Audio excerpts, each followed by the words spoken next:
What's going on, Tiger fans? My name's Eric Trosclair with The Know. Check us out on all your favorite social medias at Be in the Know. So let's get right into it. On the Tigers, what we do here is we review last week's game and we preview LSU's upcoming game. So let's get right into it. LSU Vanderbilt, 31-24. The score is kind of deceiving. It wasn't as close, in my opinion, as the score would tell you. So let's get into the stats. Garrett Nussmeier on the day, 19 of 28, 225, and 2 touchdowns on the day. It's a pretty good stat line from Nuss. But here's where the problem comes. Caden Durham, 7 for 59 on the day, and Harlem Berry, 11 for 55. You would think that's a good way to start, right? 5 yards carry for Harlem Berry, and Caden Durham, pretty good stat line, but you had to play from behind, so you couldn't really run the ball much, and you only get 100 total rushing yards on the day. That's an issue. So, on to the pass catchers. Xavier Thomas leads the way, 4 for 75 and 1 touchdown, and who else but Trey'Dez Green, 5 catches, 74 yards and 1 touchdown. Trey'Dez is really becoming just a big piece of this offense, man. Finally, and you love to see it. You love to it's how do you say that? You want to put the ball in your playmaker's hands, right? Trey'Dez is a freak athlete. Give him the ball, let him roll, like Jermaine Dupri said. Give me the ball and watch what I do with it. There we go. So, A.J. Halsey leads the way for the Tigers on defense with 13 total tackles. That's unreal. Then you got Wes Weeks, 9 tackles and 1 sack on the day. Whit Weeks was hurt. Unfortunately, it looks like he's going to miss this game here as well. LSU's down a few guys on their defense right now, a few key players, and it hurts, and it showed here in this Vanderbilt game, man. Diego Pavia, 14 for 22, 160, and only 1 touchdown throwing, but here's where the issue comes. 17 rushes, 86 yards, and 2 touchdowns. Diego Pavia almost outrushes the Tigers' entire team by himself. And I mean, that's you can't do that, And you got to give it, to Vanderbilt, man. Hats off to them. They're playing great football right now. And in my opinion, at this point in time, it's hard to say, man. And like I said last week, this isn't your grandpa's, your parents, even our Vanderbilt. Vanderbilt's playing better football than LSU is right now. Vanderbilt is a better football team than LSU is right now. Simple as that. They out-physicaled you. Who would have ever thought? I'm starting to get excited. 5 years ago, certainly 10 years ago, or even 15 to 20 years ago, right? Like I said, even go back 5 years, 6. You would have said in 2019, hey, in 2025, Vanderbilt is going to out-physical LSU and out-coach LSU. And man, I would have laughed in your face. There's no way. There's no way the Tigers are going to get out-physical on the field. They're going to get big boyed on the field. By Vanderbilt? By Vanderbilt? And I'm not throwing any shade at Vanderbilt. What it is, man, is it's just, as an LSU fan, Brian Kelly could say we're spoiled or whatever, but the proof's in the pudding, right? 5-10 against ranked opponents. You continuously not taking accountability for different issues. Brian Kelly's making a lot of money, a lot, and what's frustrating is you're getting these top recruiting classes year after year after year, these top transfer classes. Look at this last season, right? Look at this season. Where's the development with these guys? And I do know it's an NIL world that we live in. The almighty dollar is going to say the most for most guys, and you can't blame them. But you have to have, everybody else is dealing with it as well. So you have to have a system in place. I'm not saying that they don't. There's got to be some kind of disconnect, man, somewhere. it's frustrating to see, man, because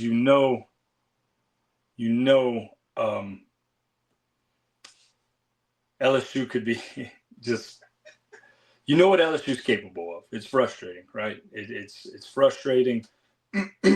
What these guys are capable of doing, and that's not the LSU football that we're used to. Look at guys like Brandon Taylor, T-Bob Hebert. You look at Big Fave, Glenn Dorsey, Jamari Rasco, one of my favorite LSU players of all time. Ron Brooks, Jai Eugene, Michael Ford, Spencer Ware. You look at these guys, man, Leonard Fournette, I can go on and on and on and on. Brandon LaFell, these guys, Jacob Hester, how could we forget him? These guys played with just a mean streak about them, man. These guys played downhill football. You knew that when you came into Tiger Stadium or when you played LSU, you're going to have a dogfight on your hands. And right now, LSU doesn't have that dog mentality, man, and it's just frustrating. It's frustrating to see, But let's go on. Let's get on to the next thing. So my game ball, man, goes to A.J. Halsey and Trey'Dez Green. They'll split it. A.J. Halsey, man, is currently 4th in the SEC on the season in total tackles. That's a heck of an accomplishment. Tip of the hat to you, young man. You're having a great season. So let's get on to Texas A&M. 7-0 in the season, number 3 in the country. Whew. LSU got a tall one ahead of them. So Saturday at 6:30, Texas A&M comes to Baton Rouge, led by Marcel Reed. Who else is in Marcel Reed, man? If you're an LSU fan, you certainly remember last year. That's where the second half of that A&M game where the season just made a big U-turn, right? Put Marcel Reed in the game, and good night, Roxanne. That was it, right? So Marcel Reed, 125 for 202 in the season, 1,770 yards, 15 touchdowns, and only 4 interceptions, 51 rushes on the season, 242 yards, and 4 touchdowns. So Marcel Reed, this is going to be back to back to back. I sound like the old AAU baseball commercials, right? And his partner, Fred McGriff, AAU, back to back to back AAU national championships, right? So LSU's facing back to back to back dual threat quarterbacks. Whew. Hopefully this is the one that they could, just contain, put a spy on him and tell him, see ball, get ball. Harold Perkins, Whit Weeks. You hate to, even Devon Keys, man. Just put a good athlete on him. All these guys are great athletes, but put somebody that's just aggressive, see ball, get ball. He gets out of that pocket, you're on him like white on rice. So, like I said, man, Marcel Reed's the clear leader in this team. He's having a pretty good season. So Le'Veon Moss is out. Le'Veon Moss is a running back from Baton Rouge that plays at Texas A&M. He's having a pretty good season, but he's going to be out for this one. So Reuben Owens II is going to be leading the way in the backfield for the Aggies. 70 rushes, 396 yards, and 3 touchdowns on the season.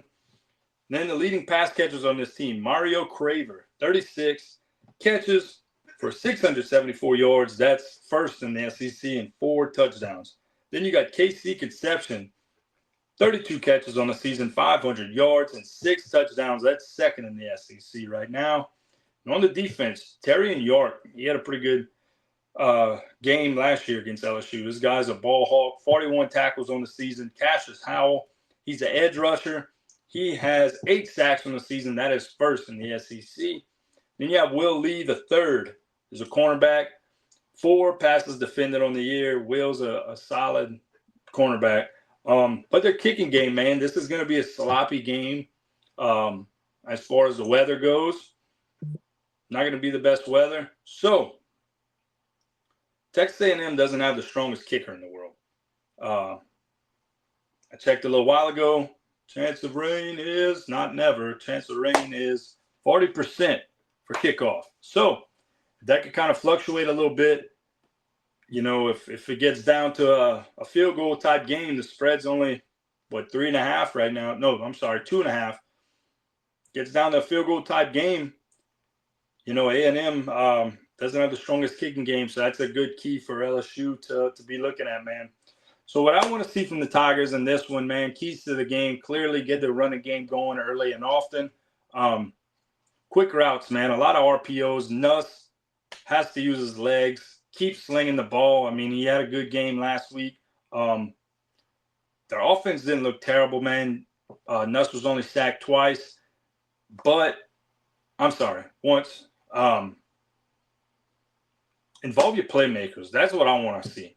Involve your playmakers. Trey'Dez Green is being involved heavily right now, which I love, right? It's one of your best athletes on the team. Guy played basketball at LSU. You know, clearly a great athlete. So, Zevian Thomas, Jawan Johnson, Barry Brown, get these guys the ball. Aaron Anderson, structure ways to get these guys the ball.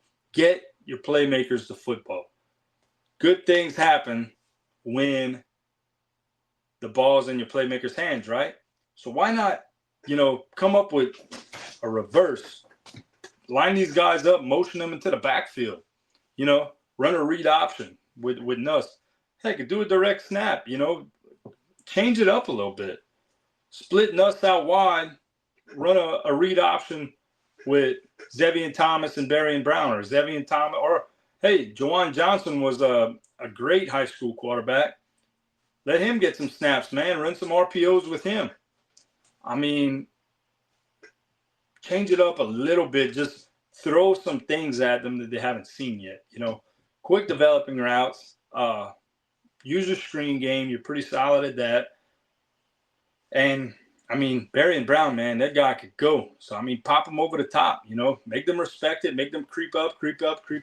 Boom. I know it's a lot easier saying than doing, but just change it up a little bit, man. Let's see if the Tigers could compete in this one. That's my biggest thing, man. It's just you cannot get blown out at,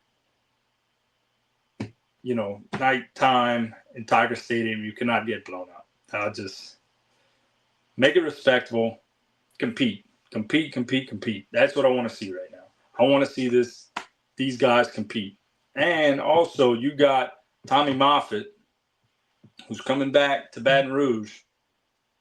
That's this team's gonna be fired up. Don't think they won't be, because they're gonna be.